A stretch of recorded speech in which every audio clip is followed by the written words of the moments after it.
penjara dalam dua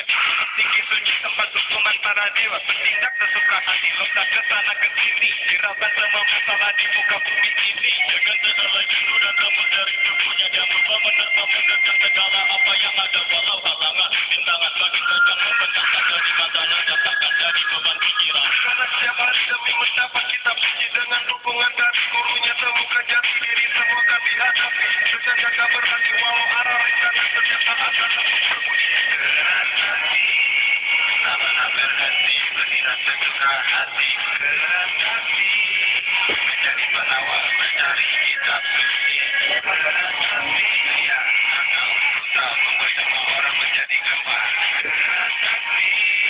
hanya hukumannya dapat menghentikannya kalau halangan rintangan membentang tak jadi masalah dan tak jadi beban pikiran keras hati tak pernah berhenti bertindak sesuka hati keras hati menjadi pengawal mencari kitab suci